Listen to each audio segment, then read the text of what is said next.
Meus queridos, a paz de Cristo Jesus para todos, amém?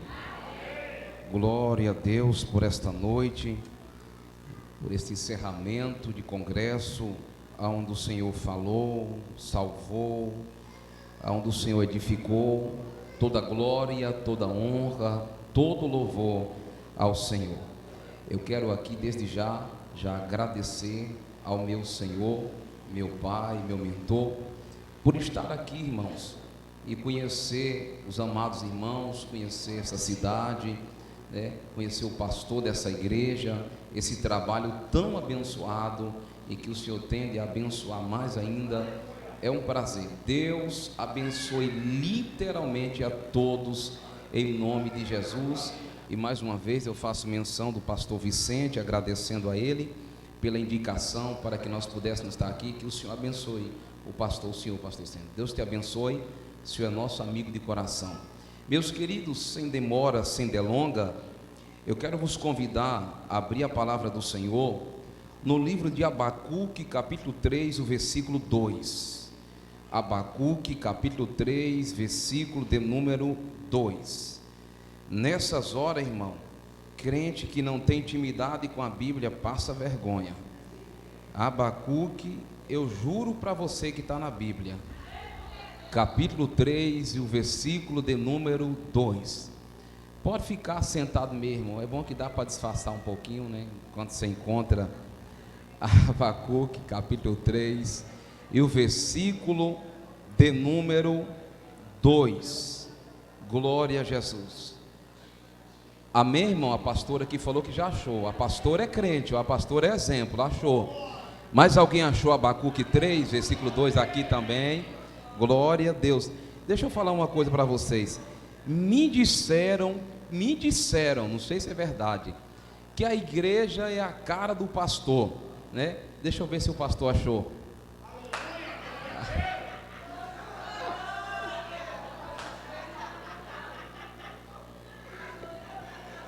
Eita, meu Deus. Amém, irmãos? Ainda bem que ele deu uns glória, né? Diz assim: tenho ouvido, ó Senhor, as tuas declarações e me sinto alarmado. Aviva, ó Senhor, a tua obra no meio dos anos, e no meio dos anos faze-a conhecida. Amém, irmãos? Amém. Meus queridos, eu queria nesse momento que você não conversasse, não transitasse, porque existem 5 princípios para você entender a palavra. O primeiro princípio é ouvir. Tiago 1,19 diz: todo homem seja pronto para ouvir e tardio para falar. Já percebeu que tu nasceu só com uma boca só e 2 ouvidos? Pronto para ouvir e tardio para falar. João 8,47 diz que quem é de Deus ouve a palavra de Deus. Lucas 10,16, Jesus diz assim: quem vos ouvir, a mim me ouve, quem vos rejeita, a mim me rejeita. Provérbios 28,9 diz que o que desvia o ouvido de ouvir a palavra, nem só oração presta. Então, primeiro princípio, ouça. Segundo, entenda. Mateus 13,19 diz que quando o homem ouve a palavra e não entende nada, vem o Satanás dos infernos e arrebata a palavra do coração que ele ouviu. Segundo, entenda. Como foi a pregação? Fogo, reteté, fogo, glória, foi? E ele leu o que? Fogo, glória, reteté. Não. E ele pregou sobre o que? Fogo, reteté, glória. Não, você entendeu nada, irmão. Entenda. Eu não sou um pregador para a hora do culto, eu sou um pregador para depois do culto. Para quando você sair por aquela porta, você sair com medo de pecar. Para você, quando você sair por aquela porta, sair com vontade de ser santo, com vontade de ir para o céu. Então, primeiro princípio, ouvir. Segundo princípio, entender. Terceiro princípio, você tem que guardar a palavra. Apocalipse 1,3 diz assim: bem-aventurado é o homem que ouve os que leem e os que guardam a palavra da profecia desse livro. Quarto, você precisa praticar a palavra. Tiago capítulo 1, versículo 22 diz: não seja somente ouvintes, mas praticantes da palavra de Deus. Quinto, primeiro, precisa ouvir, diga ouvir. Segundo, entender, diga entender. Terceiro, guardar. Quarto, praticar. E quinto, pastor, quinto é o que? Propagar, irmão. Você precisa falar de Jesus no trabalho, na faculdade, na academia, aonde você mora, no condomínio, na roça, na porta do bar. Precisa propagar o que você aprendeu. Então, esses são os 5 princípios para você viver uma vida que vai para o céu. Amém? Eu posso pregar agora? Ok. Esse texto que nós lemos do profeta Abacuque, a palavra Abacuque significa aquele que abraça. Diga assim, aquele que abraça. Oh, igreja boa de pregar, meu Deus, crente vivo, glória a Jesus, né? Então parece que o negócio que é a cara do pastor é verdade, né? Glória a Jesus, né, irmão? Glória a Deus. Então, a palavra Abacuque é aquele que abraça. Esse profeta, chamado profeta Abacuque, isso, ouça a palavra assim, dando glória e ouvindo. Esse profeta, ele está dentro de 2 categorias. Quantas categorias? 2. Primeira categoria, dos Nabi, dos Neviim, a categoria dos profetas maior e dos profetas menores. O que é profeta maior, pastor? É um gigante, ele era muito grande, tinha 3 metros, 4 metros. E o profeta menor era um anão, era um homem pequeno? Não. A palavra profeta maior e profeta menor está se referindo àquele que mais tempo profetizou na terra. 30 anos, 40 anos, 70 anos é profeta maior. Profetizou 2 anos, 5 anos, 10 anos é profeta menor. Essa é a diferença do tal de profeta maior do que profeta menor. Não é altura, estatura, é o tempo que ele profetizou. Aí vem a segunda categoria. Que segunda categoria é essa? É a categoria dos profetas oral e os profetas literários. O que é um profeta oral, pastor? Um profeta oral é aquele que só profetizou, só falou, ele não escreveu nada, só profetizou. Esse é o profeta oral. Exemplo, profeta Natã chegou para Davi, entregou o que Deus mandou e foi embora, não deixou nada escrito. Exemplo, profeta Aias entregou o que Deus mandou entregar para Jeroboão e foi embora, não escreveu nada. Profeta literário é o profeta que, além de profetizar, ele escreveu, ele deixou a sentença, ele deixou o que Deus mandou dizer. Então, esse profeta aqui é um profeta oral e é um profeta literal, porque tem um livro dele, o livro do profeta Abacuque. E quando a gente lê o versículo 2, eu posso ver aqui um clamor angustiante de um profeta saudosista, vivenciando ou vivendo a nostalgia de tempos passados, em que o que ele está vendo agora nada se parece com o que ele viu há anos atrás. E ele está agora fazendo uma oração. Por quê? Porque ele profetizou para os reinos do sul. Lembra? Israel era dividido em 2 reinos. Quem eram os 2 reinos? Reino sul, Jerusalém, e quem? Judéia. E reino norte, que eram as 10 tribos de Jeroboão. Ele profetizou para o reino da onde? O reino do sul.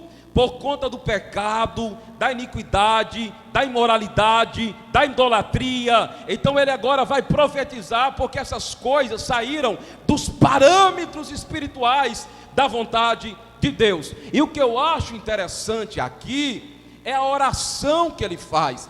Presta atenção, irmão. Olha a oração que ele faz: aviva, ó Senhor, a tua obra. Agora, o que me chama a atenção é a expressão que ele vai usar: no meio dos anos. E no meio dos anos faz a conhecida. A pergunta que eu faço é: por que é que o profeta Abacuque não pediu para Deus avivar no começo? Porque o profeta Abacuque não pediu para Deus avivar no fim? Porque ele está pedindo para Deus avivar no meio dos anos? Tem explicação? Tem. A explicação é que o profeta percebeu que a gente começa a desanimar, não é no começo. No começo é tudo gostoso, no começo é maravilhoso, no começo é tudo bênção. Já percebeu o teu casamento no começo? O marido puxava a cadeira, abria a porta do carro, trazia água na cama, dava beijinho no meio da rua, era meu amor. Tem gente que colocava um monte de apelidos na mulher, já viu? Já viu? É minha cremosa, minha cheirosa, maravilhosa, doce de coco. Tem um irmão lá no Goiás que chama a mulher minha garapa de açúcar. Então, sabe, tudo no começo é maravilha. Tu já viu, olha para cá, no começo da tua fé, irmão, tu era crente demais. Irmão, quando eu me converti, há 26 anos atrás, eu orava 4 horas por dia, todo dia. Eu passava de frente da televisão falando assim: sai caixa do pecado, sai caixa do demônio, caixa de Lucifer, sai. Eu não assistia a televisão. Eu dormia, irmão, com o último botão da roupa butuado do pescoço, que eu falei: se Jesus voltar eu não estou pelado. No começo é uma santidade, é uma fé, irmão. Sabe, eu conheci um irmão que quando se converteu, há anos atrás, toda a oração que ele ia fazer, ele dizia assim: irmão Leonardo, eu vou ali no quarto orar, e vai ser pedaço de demônio para todo canto agora. Vai cortar demônio agora. O irmão simplesinho, porque no começo é tudo bom.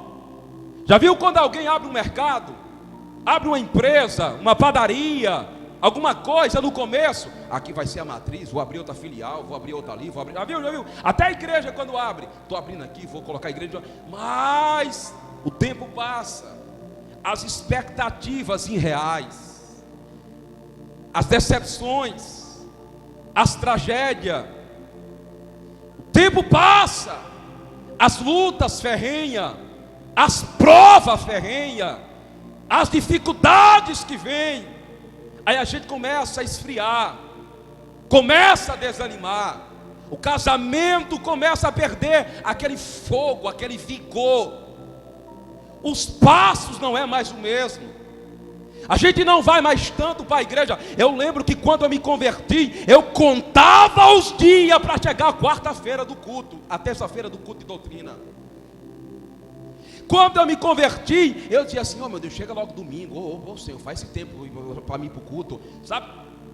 Mas quando o tempo vai passando, a gente vai esfriando. Será que Deus vai fazer? Será que as promessas Deus vai cumprir? Será que Deus está comigo mesmo? Será que foi Deus que mandou abrir essa igreja? Será que foi o Senhor que fez isso mesmo? Será? E a gente começa a desanimar. E é aqui que Abacuque está falando: Deus, aviva teu povo no meio da caminhada, aviva teu povo no meio do trajeto, aviva teu povo, Senhor, no meio do trajeto, porque é no meio que a gente desanima, é no meio que a gente perde o vigor.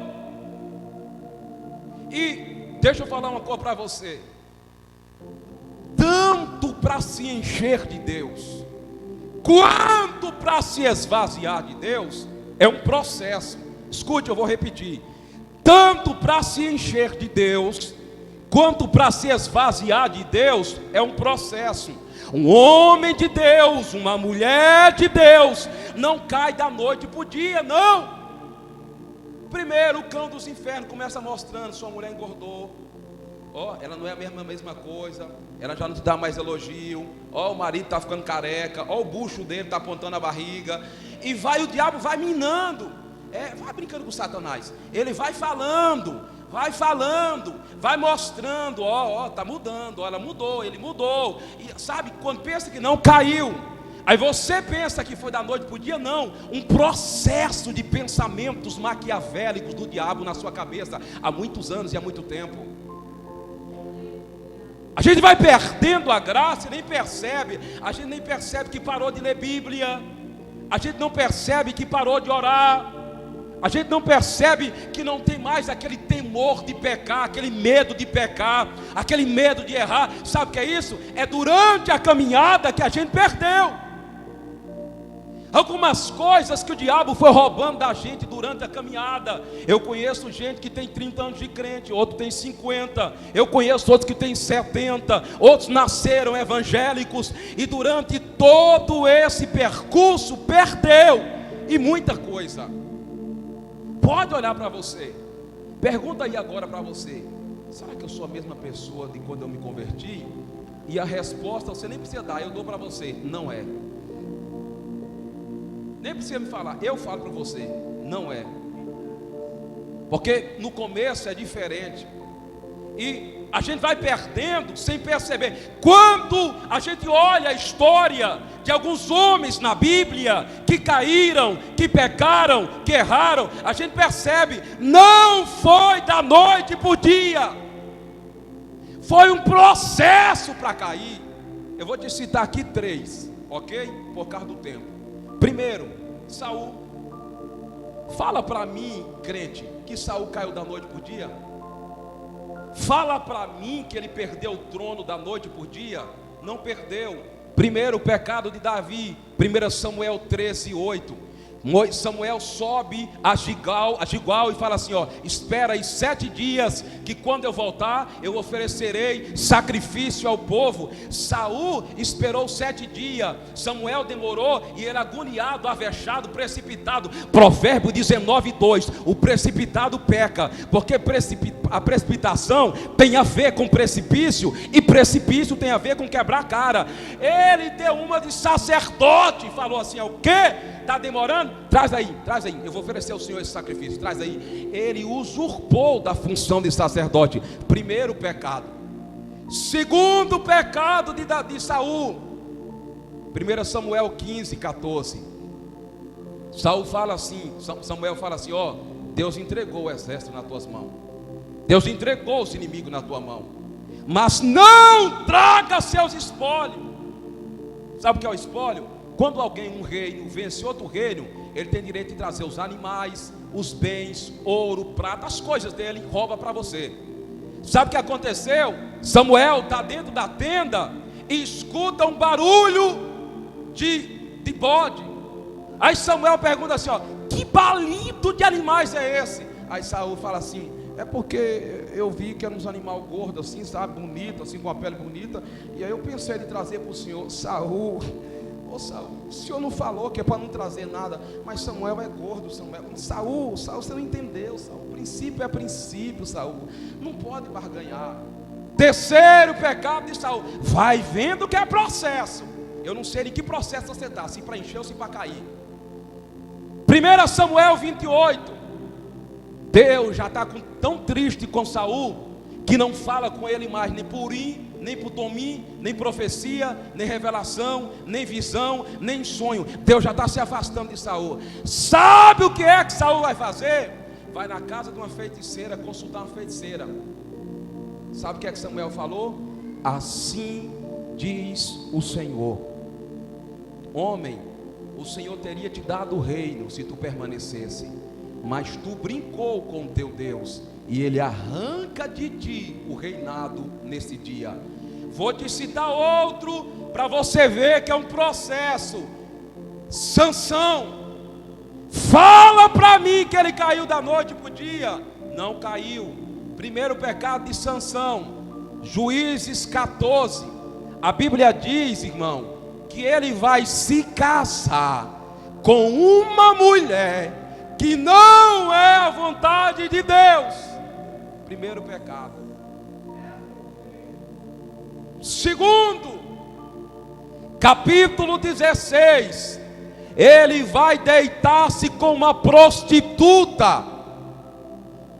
Terceiro, ele vai confessar o seu segredo a outra prostituta, Dalila. Aí Deus fala: ô cabra difícil. Já viu crente assim, irmão? Já viu crente assim que dá azia, dá gastrite nervosa? Já viu? A gente dá passamento. Eu conheço um pastor que está tomando tudo que é antidepressivo por causa de crente: diazepam, Gardenal, Refloxina, amitriptilina, um monte de Lexotan, por causa dos crentes perturbados, que ele fala vigia, o crente não vigia. Para cair é um processo, ô pastor, e para se encher também é um processo. Você começa dizendo não para o pecado hoje, não para a mentira amanhã, não quero a prostituição, não para o mundo, não para a carne, não para o diabo, não para a vontade. Sabe o que é que acontece? Vai chegar uma hora, irmão, que o Espírito Santo vai te mergulhar dentro do oceano do Espírito, que você não vai conseguir mais falar por si próprio, você não vai conseguir mais tomar decisões por si própria, você não vai mais caminhar com as próprias pernas. Por quê? Porque você está se enchendo de Deus, se enchendo da presença, está agradando a Deus, está se esvaziando da carne, se esvaziando do velho homem. Aí vai chegar uma hora, irmão, que Deus vai te usar em revelação. Deus vai te usar. Levanta a mão assim para o céu. Só você que está se consagrando, se preparando, jejuando, que está matando um leão por dia. Pois bem, assim diz o Senhor para você: vai chegar a hora, filha, que eu vou te tomar de maneira tão sobrenatural na terra, que os teus parentes vão dizer: não é minha prima, não é minha tia, não é minha filha. Vai chegar uma hora que os teus vizinhos vão dizer: eu vi ele crescer, eu vi ela crescer, eu vi ele bebendo cachaça, eu vi ele no mundo. Pois bem, acabou esse tempo, é um novo tempo, uma nova história, uma nova página. Tem gente aqui que Deus manda eu lhe dizer: eu estou pertinho para cumprir uma grande promessa. E tocou Mindaracaio, Urabalacama, tocou Mindaracaio. Está perto para cumprir uma promessa que Ele falou para você há anos. Há anos. Continua na brecha, continua orando, continua perseverando, continua dizendo não para o adultério, continua dizendo não para a fornicação, continua dizendo não para o mundo, porque está chegando a hora de Deus na tua história. Oh, aleluia. Escute, olhe para cá. O profeta então, ele vai diagnosticar o pecado de Judá, e ele vai fazer uma oração específica. Por quê, irmão? Porque uma oração pode mudar uma sentença, uma oração pode mudar um percurso de vida, uma oração pode transformar tudo da noite por dia. Jó 42:10 está escrito o quê? E mudou o Senhor a sorte de Jó quando Jó assistia a novela. Oh, aleluia. Oh, tá assim? Não. E mudou o Senhor a sorte de Jó quando Jó estava na desgraça do Zap Zap, mandando mensagem para a mulher casada. Tá assim? Não. Mudou o Senhor a sorte de Jó quando ele estava dobrado, de joelhos dobrado, com a cabeça no céu, falando e chorando diante de Deus. E enquanto ele orava, Deus multiplicava seus bens. Enquanto ele orava, Deus dava de volta filhas e filha. Enquanto ele orava, Deus trabalhava, porque é assim que Deus faz. Eu sempre disse e volto a dizer 3 coisas sobre a oração. Primeiro, eu sempre digo: quem quer muito de Deus, guarde essa, muito tempo tira com Deus. Escute, quem quer muito de Deus, muito tempo tira com Deus. Quem quer pouco de Deus, pouco tempo tira com Deus. Quem não quer nada com Deus, vá assistir o Flamengo, vá assistir novela, o Big Brother, vá tomar banho na praia, faz qualquer coisa, menos orar. Segundo, eu sempre disse, orar antes é dependência. O dinheiro pode estar no bolso. Poxa, eu vou orar, quero nem saber. A passagem pode estar comprada, eu tenho que orar. Chama dependência. Orar antes é dependência. Orar depois é gratidão. Obrigado, Pai, deu certo. Comprei, vendi, viajei. Gratidão. Ô pastor, orar antes é dependência. Orar depois é gratidão. E orar sempre é o que? Comunhão. Ó, eu conheço gente que ora por causa de problema. É um câncer, é um divórcio, é um desemprego, é uma enfermidade, é o filho nas drogas. Eu conheço gente que ora porque tem problema. Mas eu aqui, o Leonardo, eu também conheço gente que ora por prazer. Eu conheço gente, irmão, olha para cá, que não tem câncer, não está desempregado. Eu conheço gente que não tem filho nas drogas, que não tem problemas como a gente tem, e a vida dele é de joelho perante Deus, porque ele tem comunhão com Deus. Em outras palavras, ele está dizendo: Deus, eu não oro por causa do câncer, eu não oro por causa do desemprego, eu não oro por causa do filho nas drogas, eu oro porque te amo, eu oro porque te quero, eu oro porque sou apaixonado por ti. Quantos são apaixonados por Jesus aqui?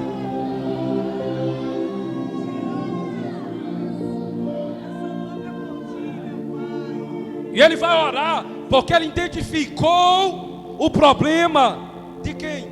O problema de Judá. Ele percebeu que havia um mal comendo, corroendo Judá, como existe em nossos dias. Irmãos, viajando por aí, pregando em algumas igrejas, e tudo que é placa que você pensar, eu percebi que o diabo conseguiu 3 feitos no meio da igreja. Primeiro deles, várias igrejas, Assembleia Batista, Presbiteriana, eu prego em tudo. Primeiro feito que eu percebi que o diabo teve êxito no meio da igreja. Primeiro, o diabo conseguiu desacelerar o passo da igreja. Irmão, olhe para cá. Eu não sou muito velho, mas eu posso te afirmar isso. Ninguém orava como os assembleanos. Não, irmão, nós era conhecido como o povo do joelho de camelo. Ninguém gritava mais do que nós. Ninguém, irmão, a gente amanhecia o dia de manhã na igreja dando lugar, à tarde dando lugar, 10 da manhã no circo de oração dando lugar. A gente orava de madrugada que até o marido ficava: eu casei com a mulher uma doida, eu casei com um homem um doido. A gente era de oração. Ei, a marca principal das assembleias de Deus era a oração. Nós era o povo que orava. Mas sabe o que acontece? O diabo conseguiu não parar, não parou, mas ele conseguiu desacelerar os passos da igreja. A gente orava com uma locomotiva, irmãos, sabe, pegando fogo. A gente orava, irmão, como um vulcão. A gente era uma bomba atômica no reino espiritual. Agora hoje, a gente ora como uma tartaruga, e alguns como uma lesma. A gente coloca obstáculo para orar. Vamos para a oração, irmão. O sol está crente, está quente, não sei se vai dar. Tem os pratos para lavar, tem o banheiro, eu estou com hemorroida. A gente inventa um monte de desculpa. Esses dias eu disse para minha esposa, eu moro do lado da sede, do lado da minha igreja, tem 800 membros, eu moro do lado. Esses dias eu chamei ela para a oração, ela não quis, eu falei: amor, tem uns pratos, tem comida. Eu falei: escuta o que eu falar. Escuta que eu vou falar. Ela falou: escuta. Prato tem todo dia. Escuta. Roupa para lavar, carro para lavar, tem todo dia. Se tu quer ser cheio de Deus, tu tem que aprender a dar prioridade à prioridade. Guarda isso que eu vou te falar. Eu não viajei 25 horas de ônibus para vir encher essa linguiça. Eu vim aqui para entregar o que Deus mandou. Escute isso. Guarde o que esse baiano vai te falar. Tudo na vida tem um preço. Vou repetir. Tudo na vida tem um preço.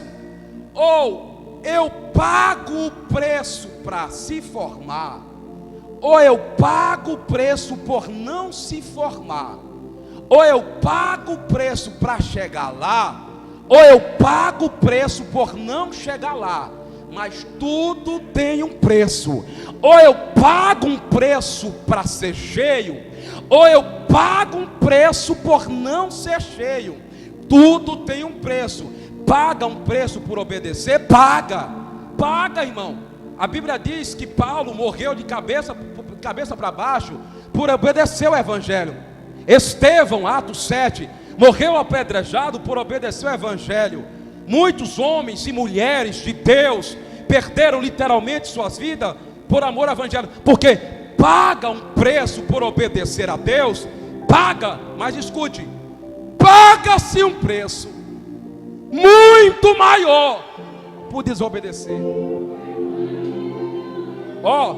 Vou te citar só três. Paga um preço por obedecer? Paga. Paga um preço por desobedecer? Paga. Paga um preço por desobedecer? Paga. Olha o preço da desobediência de Adão: perdeu o paraíso. Olha o preço de Ananias e Safira em Atos 5: perdeu a vida, mentiu para Pedro. Olha o preço de Sansão: furou os olhos e ainda morreu depois, ele próprio com as próprias mãos. Aí eu pergunto para você: escolhe, qual preço tu quer pagar? Qual preço você quer pagar? Quer pagar o preço da rebeldia? Está preparado? Está preparado para um câncer, para uma perca de um filho, um divórcio? Está preparado para uma grande catástrofe? Se tu está preparado, já vá, pesa a mão. Ou tu quer pagar o preço da obediência? Não, pastor, eu quero pagar da obediência. Eu vou gemer, vou chorar, vou gritar, vou entortar, mas eu vou chegar lá. Eu não vou parar, não vou desistir, não vou abaixar a cabeça. Eu creio no meu Deus, eu confio nele, eu espero nele. Ele não vai me desamparar, ele não vai me deixar. Pois bem, esse preço terá uma recompensa muito maior do que o choro que você chorou em muitas madrugadas que você passou a branco, porque com Deus a gente não perde. Então, primeira coisa que eu percebo: Satanás diminuiu a nossa intensidade. Diminuiu, irmão. A gente fala assim: eu estou fazendo curso, eu estou trabalhando, eu estou ocupado, eu tenho um monte de coisa para fazer, eu estou na prova. E a gente não ora, não jejua, não faz propósito, faz campanha. Sabe, irmão, se tu olha para a história e vê todos os grandes homens de Deus e mulheres de Deus que fizeram história, todos eles tinham algo em comum. Pergunta para mim o quê? Todos oravam. Todos buscavam a Deus incessantemente, independente do problema. Quantos aqui já ouviu falar de Albertina Bezerra? Levanta a mão. Só uma, duas. Sabe quem foi ela? A mulher que fundou o Círculo de Oração em 1942. Foi ela que fundou o maior evento da igreja, o Círculo de Oração. Sabe como foi que ela fundou? Ah, pastor, já sei como ela fundou. Ela ganhou uma casa nova e foi agradecer a Deus. Ela ganhou na lotomania 1 milhão. E aí ela foi agradecer a Deus. Ela não tinha problema, não, irmão. Sabe como é que ela fundou?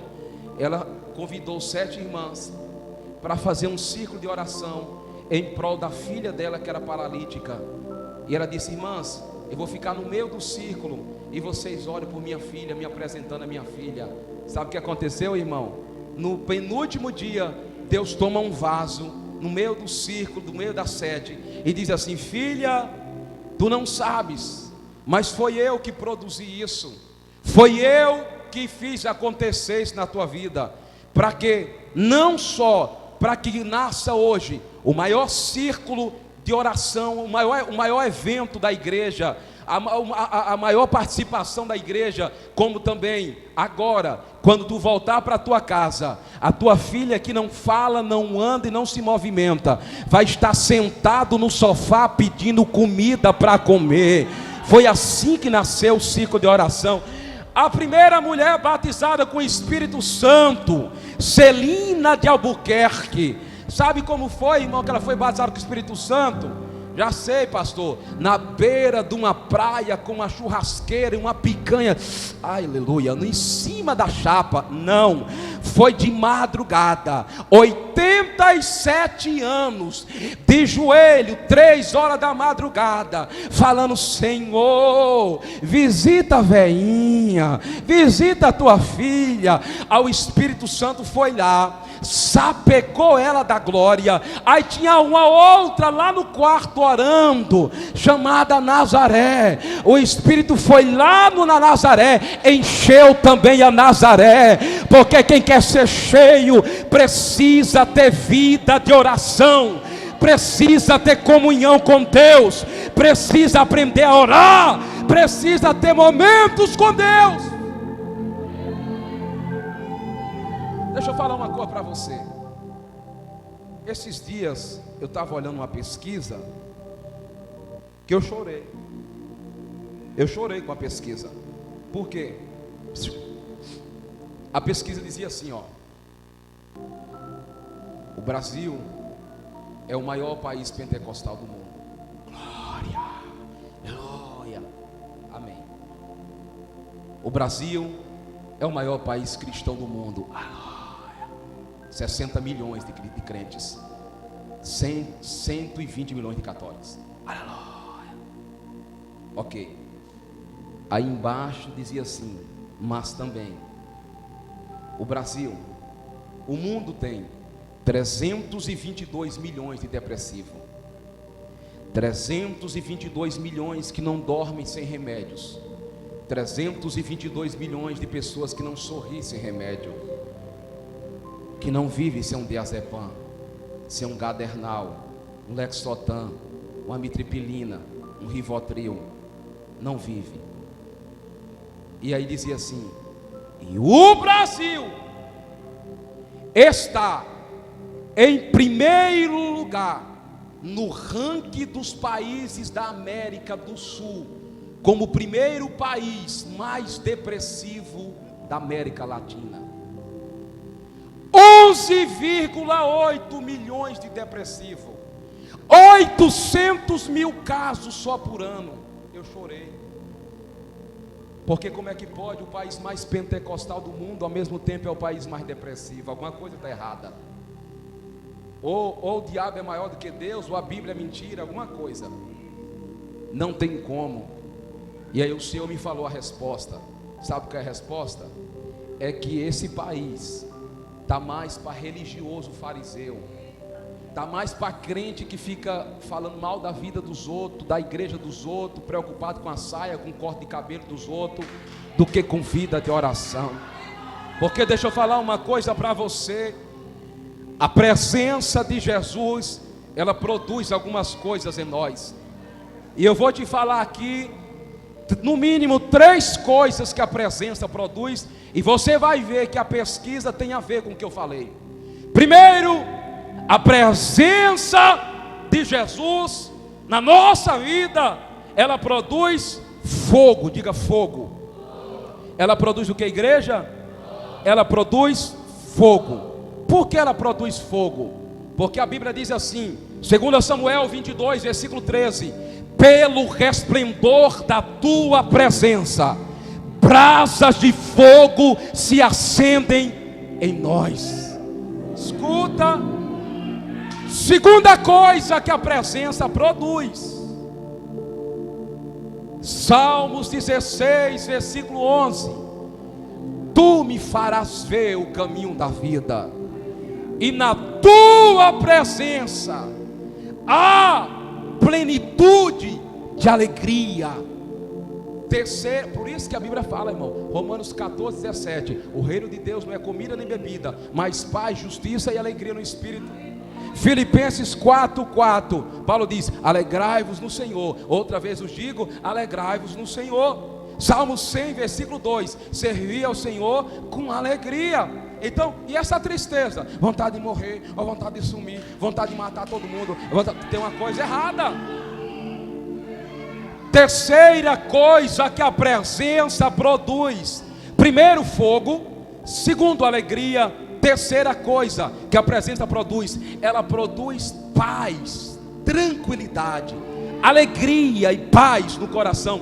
Olha o que a Bíblia diz, Êxodo 33:14. O Senhor disse assim a Moisés: a minha presença irá contigo e te fará descansar em meio à guerra. Filipenses 4:7: e a paz de Deus, que excede todo entendimento, guardará a mente e o coração em Cristo Jesus, nosso Senhor. Escute, Atos 3, versículo 19 e 20, está escrito assim: arrependei-vos e convertei-vos, para que sejam cancelados os vossos pecados, e venha o refrigério pela presença de Jesus em vós. Agora eu entendo porque Davi falou assim no Salmo 51:11: Senhor, arranca trono, arranca mulher, arranca filho, arranca tudo, menos o teu espírito e a tua presença. Menos o teu espírito e a tua presença. Agora eu entendo porque Moisés, em Êxodo 33:15, ele disse assim: Senhor, se a tua presença não for conosco, não me faça sair daqui, porque é nela que eu tenho alegria. Levanta assim a sua mão, levanta a mão aos céus, ao terceiro céu, e recebe esta palavra da parte de Deus. Quem está falando aqui é um homem de Deus compromissado com a palavra. Eu não prego história da carochinha, eu prego a palavra, e esta é a palavra que eu tenho para você. A depressão não vai te pegar, a síndrome do pânico não vai te pegar, você não vai tomar remédio controlado, você não, você não vai precisar de remédio para dormir, não vai precisar de remédio para viver. A presença de Jesus estará contigo. Aleluia.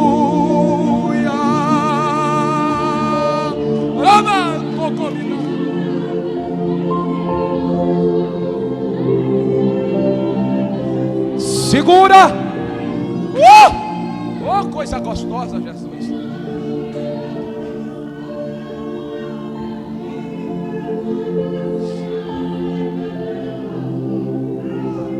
A depressão não pode contra Jesus. A crise do pânico, a ansiedade não pode com o espírito que habita em você. Não pode. 1 João 4:4: maior é o que habita em nós do que o que habita nas trevas e no mundo. Maior é o Espírito que habita em você. A presença que está em você vai fazer você sorrir na prova, vai fazer você se alegrar na prova, vai fazer você ter paz interior, alegria para comer, para deitar, para dormir, para viajar, porque a presença é maior, é maior. Quando eu olho, olha lá, é Deus purinho ali, é Deus purinho, ó. Oh,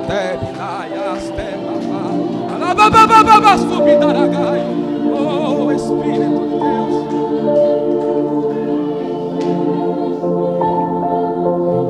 Jesus está aqui, irmão. Essa festa é dele, é para ele, é tudo para ele.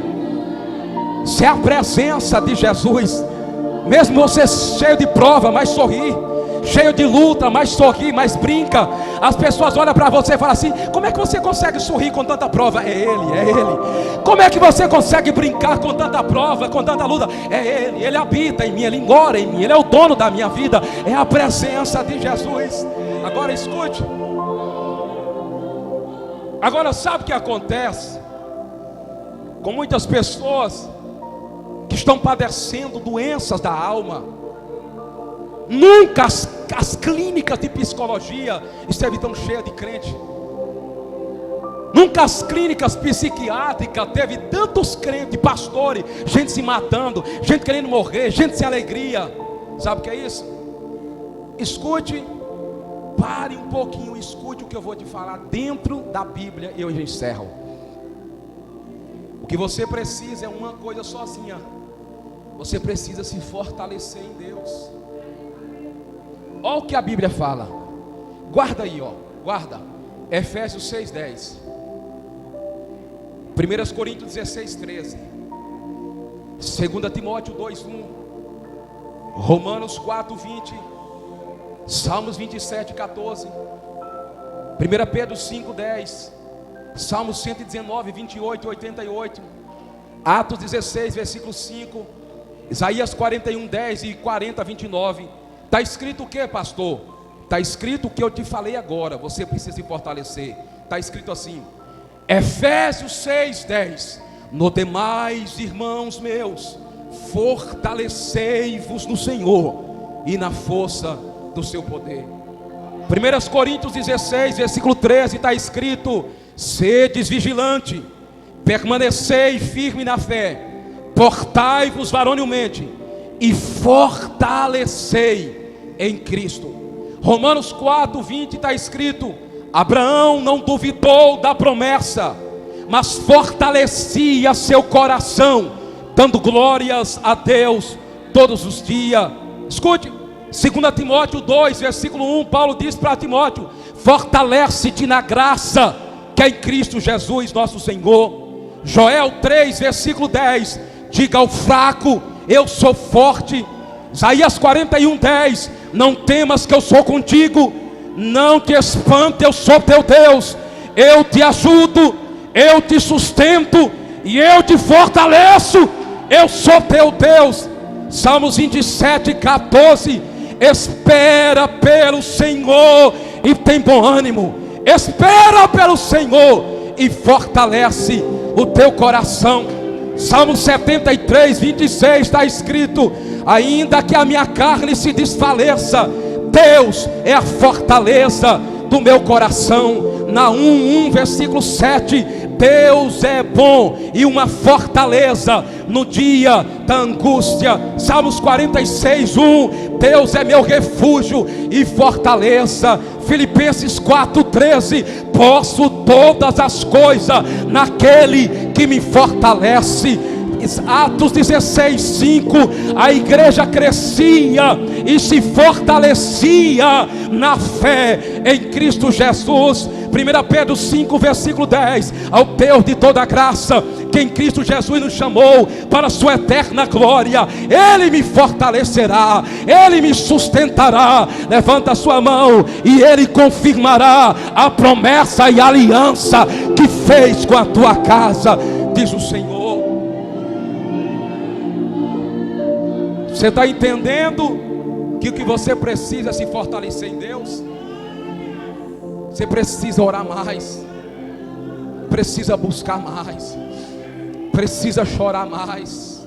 Aviva, ó Senhor, a tua obra. Sabe, irmão, quando eu leio a Bíblia, 16 anos lendo a Bíblia, 16 anos pregando pelo Brasil, eu fico vendo assim, já encerro, não vou passar o tempo, já encerro. Eu falo: Deus, eu não entendo, Senhor, porque os crentes são tão frios, vazio, seco, cru, brigão, encrenqueiro, metido, receoso. Eu não sei, porque toda a experiência metafísica e espiritual que eu vejo na Bíblia é fogo. Por exemplo, olha para cá, Deus é fogo. Êxodo 13:21 diz que de dia ele ia numa coluna de nuvem, e à noite numa coluna de fogo. Êxodo 14, 27 diz que o aspecto da glória de Deus no Monte Sinai era o aspecto de fogo que consumia o monte. Escute, Deus é fogo. Hebreus 12, 29 diz que Deus é fogo e é fogo consumidor. Zacarias 2, versículo 5, ele disse para Israel: eu serei uma muralha de fogo ao vosso redor, ninguém vos tocará. Deus é fogo. 2 Samuel 22, 13, a sua presença produz fogo. Então, vamos aprender. Primeiro, diga assim: Deus é fogo. Segundo, diga assim: a palavra é fogo. Então, primeiro, Deus é fogo. Segundo, a palavra é fogo. Jeremias 23, 29. Não é a minha palavra fogo e martelo que esmiuça a penha. Salmos 39, 3. Enquanto eu meditava na tua palavra, brasas de fogo queimava no meu coração. Primeiro, a palavra é fogo. Segundo, a Bíblia, o Deus é fogo. Terceiro, os anjos são fogo. Salmo 104, 4. Faze aos anjos fogo e aos seus ministros labareda de fogo. Primeiro, Deus é fogo, a palavra é fogo, os anjos é fogo. Quarto, o Espírito Santo é fogo. A Bíblia diz no dia de Pentecoste, capítulo 2 de Atos, que foram vistas línguas repartidas como pedaço de gelo. Está escrito assim? Diz que viram línguas repartidas como fogo. Porque Deus é fogo, a sua palavra é fogo, seus anjos é fogo, seu Espírito é fogo. Aí eu não entendo. Tu é filho dele e é gelo. Não entendo. Aí eu sou herdeiro das promessas, Romanos 3, 24, Efésios 1, 7 e Tito 3, 7. Eu sou herdeiro de Deus, filho de Deus, sou tudo de Deus e sou gelo. Sou cru, sou gelado. Para que rodar? Para que gritar? Para que cair? Para que isso? Irmão, um dia alguém me perguntou assim: pastor, o que é avivamento, pastor? Resume para mim o que é avivamento. Eu falei: irmão, você quer saber o que é avivamento? Não vou nem usar a Bíblia. Ixi, pastor, eu falei: hoje eu estou pior do que o Jiraya. Eu vou te falar o que é avivamento. Sabe o que é avivamento? Se tu acorda de manhã com vontade de orar, vontade de ler Bíblia, vontade de entregar folheto, vontade de chutar um demônio, tu está avivado. Agora, se tu acorda de manhã com vontade de morrer, ai vida, ai céu, ai mundo. Se tu acorda com tristeza do demônio, se tu acorda com tudo ruim para tu, parecendo um cemitério, aí tu está morto. É isso que é avivamento, pronto. Sabe quem foi que respondeu? Meu Deus, então eu estou morto. Fica de pé em nome de Jesus. Aqui não tem crente morto. Cadê aquela irmã para cantar aquele hino 500 graus? Canta, cadê ela para louvar o Senhor? Deus vai renovar a gente aqui. Deus vai avivar a gente aqui. Essa festa não pode terminar com crente cru, crente frio, crente gelado, crente querendo morrer, crente sem alegria, crente não. Isso aqui é festa para Deus. Quem está presente aqui é o Pai, é o Filho, é o Espírito Santo. Então você não pode aceitar de maneira alguma voltar para casa da forma que entrou. Porque a promessa, irmão, ei, tem crente que pensa assim: ô pastor, como é que Deus vai me usar? É assim, umas gotinhas de unção, pega um pouquinho, uma gotinha de fogo, pega uma gotinha. Não, olha para cá, ó. Vou citar só dois textos: Provérbios 1, 28 e João 3, 34. Pastor diz o que lá? Diz assim, ó, 3, 34. Depois tu lê na tua casa, fala bem assim, ó: eu vou derramar meu espírito sem medida. Mateus 13, 8. Mateus 13, 8 vai ser recalcado, sacudido, transbordante e sem medida. Segura, Provérbios 1, 28. Eu derramarei copiosamente do meu espírito sobre vós. Agora, pastor, em quem ele vai derramar esta noite? Em um só tipo de crente. Qual é o crente? O crente de Isaías 44, versículo 3. Diz o que lá, pastor? Diz assim, ó: derramarei meu espírito sobre o sedento, derramarei do meu espírito sobre o faminto, derramarei do meu espírito sobre a terra seca, derramarei. Tem alguém que tem sede de Deus aqui nesta noite? Oh, aleluia. Pode louvar a Jesus. Tem alguém que tem fome de ser cheio do Espírito de Deus nesta noite? Pois bem, é você que o Espírito vai usar. Você que está desejoso por falar línguas estranhas, você que está faminto por ter visões do céu, por dar um abraço no Espírito Santo, você que veio aqui nesse congresso dizendo: Senhor, eu quero sair daqui carregado. Pois bem, se prepara, fecha os teus olhos. Esquece quem está na esquerda, oh Espírito, esquece quem está na direita, esquece o horário e começa a sentir a presença de Deus. Começa a sentir a glória de Deus. Vai. Você tem fome? Tem sede? Invade toda a igreja. 500 graus de puro fogo, santo e poder, para fazer enfermidade desaparecer, para fazer o inimigo fugir de você. Uma nuvem de vitória está sobre a igreja. A previsão de Deus diz que vai chover línguas estranhas por todos os lados. E desse temporal quero sair molhado e revestido por esse poder. Agora o impossível vai acontecer. É a promessa de Deus. O fogo vai descer por esse poder. É a promessa de Deus. O fogo vai descer por esse poder. Já começa a acontecer. Debaixo dessa chuva posso contemplar. Aleluia daqui, glória e aleluia de lá. Inundando os irmãos com a bênção nas mãos. Vejo milhares de anjos vindo do imenso trovão. Desse lado tem poder, desse lado tem vitória. Aqui na frente tem irmãos sendo batizados e dando glória. Ali no meio todo cai, toda enfermidade não resiste, sai pelo santo nome de Jesus.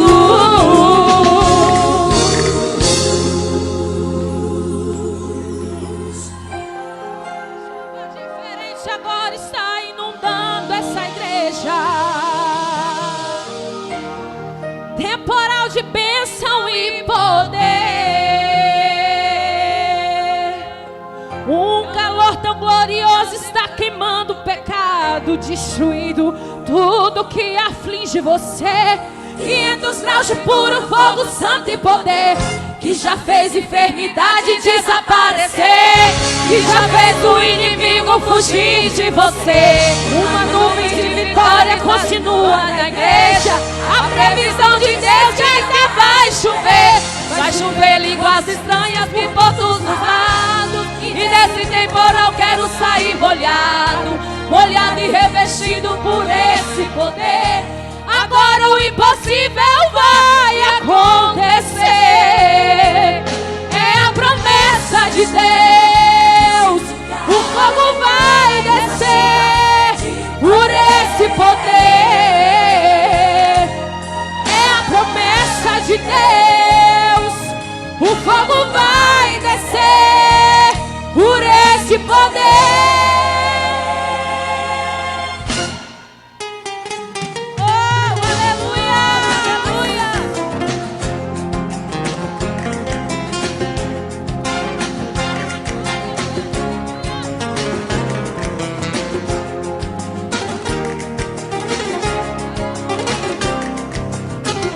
Já começa a acontecer. Debaixo dessa chuva posso contemplar.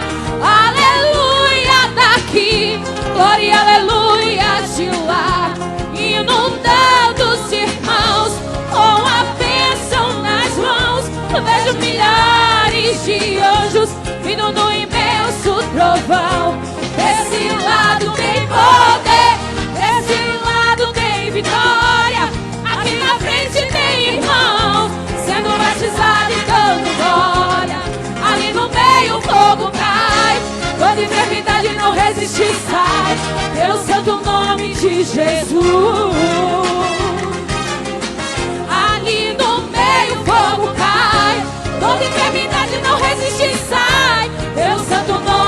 de Jesus. Glória a Deus, aleluia. 500 graus de puro fogo, santo e poder.